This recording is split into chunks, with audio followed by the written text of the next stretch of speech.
Welcome to our analysis of Fragile Line, Clare, Nowland, police taser use and the limits of reasonable force. This case underscores the critical legal and ethical dilemmas surrounding police use of force in Australia, especially in situations involving vulnerable individuals. This presentation is part of an assessment for Law 10024, Criminal Law and Procedure, prepared by Christian, Nellie and Trevor. While one of us may be presenting, this is a joint effort by the entire team, representing a collective analysis of statutory frameworks, legal standards, and the social reckoning following a tragedy that reshaped perspectives on fair policing and structural safeguards. On 17th of May 2023, Clare Nowland, a 95-year-old woman with advanced dementia, was tasered by police at her aged care residence.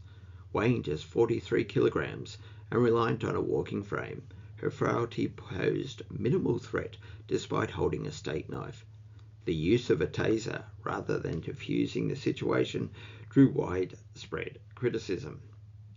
Clare suffered a critical head injury and passed away a week later. Officer Christian White was convicted of manslaughter, but his non-custodial sentence ignited public outrage.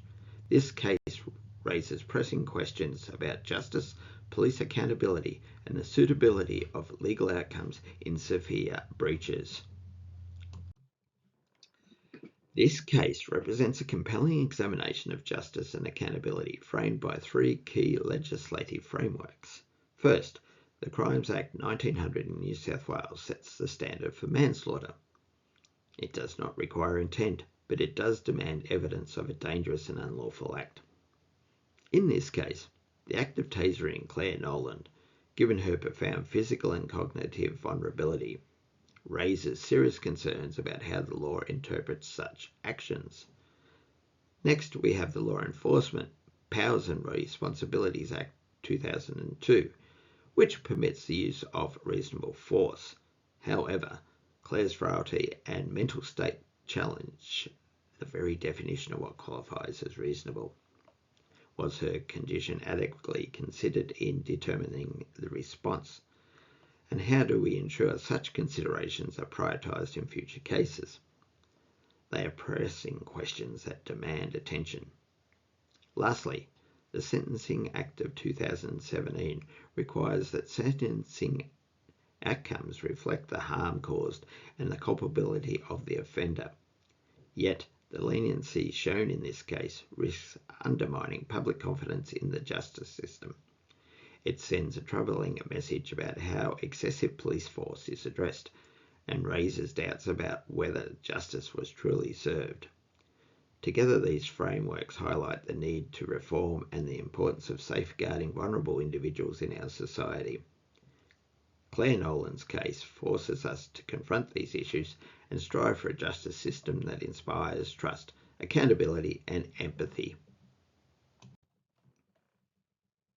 To secure a conviction for manslaughter, several critical legal elements must be established.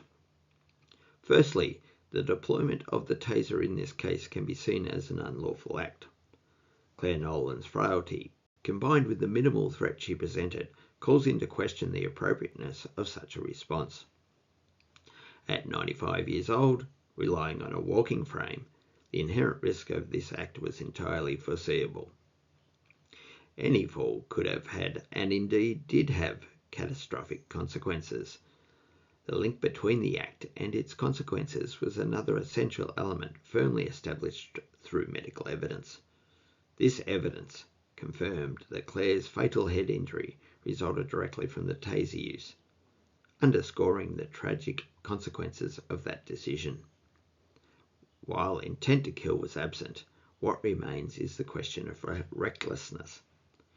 Christian White's failure to explore safer, non-violent alternatives highlights this recklessness, an omission that weighed heavily in the court's judgment.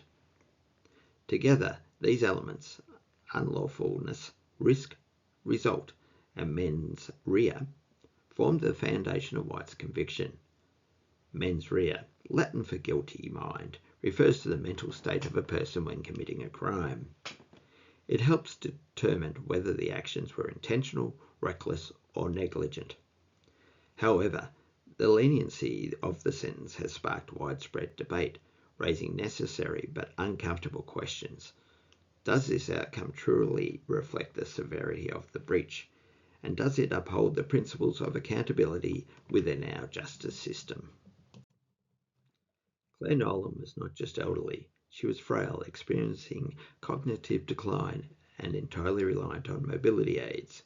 Her advanced dementia significantly reduced her capacity to understand commands, and her physical condition rendered her incapable of posing any credible threat. Legally, individuals like Clare fall into a special category of vulnerability.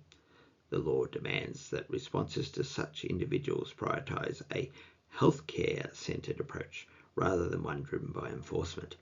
However, this principle was regrettably absent in Clare's case. Ethically, the role of the police is to protect those at risk, not to escalate situations using force. Christian White's decision to use a taser in this instance was not just an error of judgment, it constituted a fundamental breach of ethical obligations and the principles of fairness and restraint. It stands as a stark reminder of the critical need for reform in how law enforcement approaches vulnerable individuals.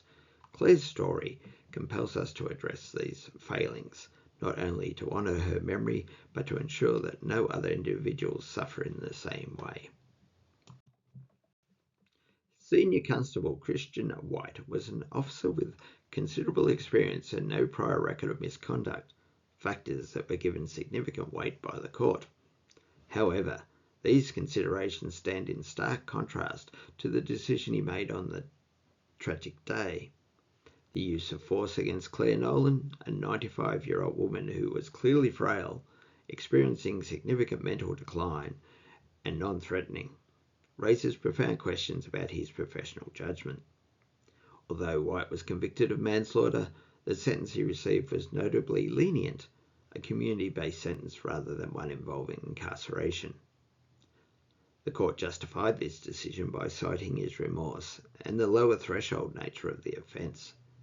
Yet, this outcome has been met with widespread concern, as many feel it fails to reflect the seriousness of Clare's death or the breach of duty that led to it. Public reaction to this sentencing decision underscores a deeper issue. The leniency of the punishment risks diminishing the perceived gravity of the loss of life in this case. Moreover, it has raised doubts about whether the justice system is capable of adequately deterring and responding to instances of excessive police conduct. Ultimately, this case does more than highlighting individual failings. It challenges us to reflect on the broader implications of justice, accountability, and the trust in the system meant to protect us. Clare Nowland's death sparked widespread public outrage and intense media scrutiny, drawing attention to the leniency of the legal outcome. Justification of reasonable force is the decision to taser a 95-year-old woman with dementia has been met with profound disbelief and condemnation. Her case has further deepened mistrust between police and the communities they serve, particularly among vulnerable populations who already perceive systematic bias and unfair treatment. This incident is not isolated. Parallels with cases such as Robert Curdy and George Floyd highlight a troubling and recurring pattern. Excessive use of tasers and other forms of unnecessary force, followed by weak systematic responses, revealing an alarming tolerance within the legal system. Such tolerance fails not only to deter these practices, but also to correct them, allowing the cycle of harm to continue. For vulnerable individuals, the consequences are devastating. Clare's case is a stark reminder that more must be done to hold institutions accountable and ensure that the principles of justice are upheld. It challenges us to confront these systematic failings and push for meaningful reforms that protect the vulnerable and restore faith in the system meant to serve us all. This case uncovers several critical gaps in policing policies, underscoring the systematic deficiencies that contributed to Clare Nowland's tragic death. First and foremost, the officers involved demonstrated a troubling lack of training in key areas. De-escalation techniques, which should be at the forefront of law enforcement practices, were underutilised. Furthermore, their failure to identify the clinical signs of dementia demonstrated inadequate understanding and unacceptable shortcoming when interacting with vulnerable individuals.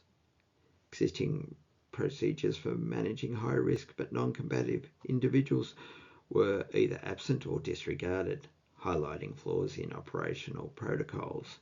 In addition, the response mechanisms within New South Wales Police revealed serious shortcomings. Internal procedures failed to provide the transparency or effectiveness necessary to maintain public confidence. Without independent oversight of such cases, trust in law enforcement remains severely undermined. Moving forward, meaningful reform is essential. Mandatory mental health training protocols tailored specifically to elderly and vulnerable populations and independent misconduct review mechanisms must become standard practice. Clare Nowland's death was not an isolated incident.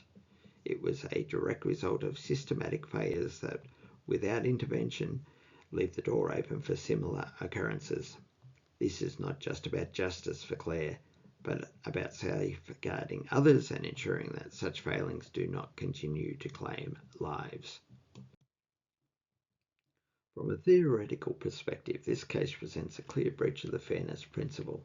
There was no immediate or credible threat posed by Clare Nowland to justify the use of a taser. The deployment of such force was neither necessary nor appropriate in the circumstances. Any rational and adequately trained officer would have recognised Clare's significant vulnerability, her advanced dementia, reliance on mobility aids, and frailty, and sought a non-violent, compassionate solution instead. Additionally, this case raises serious concerns under international human rights law, particularly Article 15 of the Convention on the Rights of Persons with Disabilities. This article explicitly prohibits inhuman or degrading treatment of persons with disabilities, yet Clare's treatment starkly contravened these principles. The policing of vulnerable individuals remains dangerously under-regulated. This incident lays bare the deficiency in existing legal frameworks and training protocols, which failed to effectively prevent the excessive force used in this aged care setting. Without systematic reform, such tragedies will remain not just possible but probable. Clare Nowland's case challenges us to confront these shortcomings and demand better protections for the most vulnerable in our society. It is imperative that we address these systematic failings to prevent further injustice. Clare Nowland's death stands as a pivotal ethical reckoning for Australian policing, a moment that demands reflection and reform. This tragedy has laid bare systematic failures spanning the law, policing practices, and institutional accountability. However, her case is not an isolated anomaly. It reflects broader concerns about how force is applied to the elderly, those experiencing mental decline, and other vulnerable populations. The legal outcome, though technically within the bounds of the law, has left many questioning whether justice has truly been served. The sentence handed down has fallen short of community expectations for justice and deterrence, heightening concerns about the effectiveness of current systems in preventing future tragedies. To move forward, meaningful reform must focus on two key areas: the legal threshold governing the use of force and the operational culture that has for too long normalised disproportionate responses. Without addressing these critical gaps, the cycle of harm will continue and trust in our institutions will erode further. Australia now faces a choice to lead with compassion, uphold dignity, and honour the human rights of those who are at most risk. Clare Nowland's death must not be in vain. It must serve as a catalyst for systematic change, ensuring that restraint and respect become fundamental principles in all encounters with vulnerable individuals.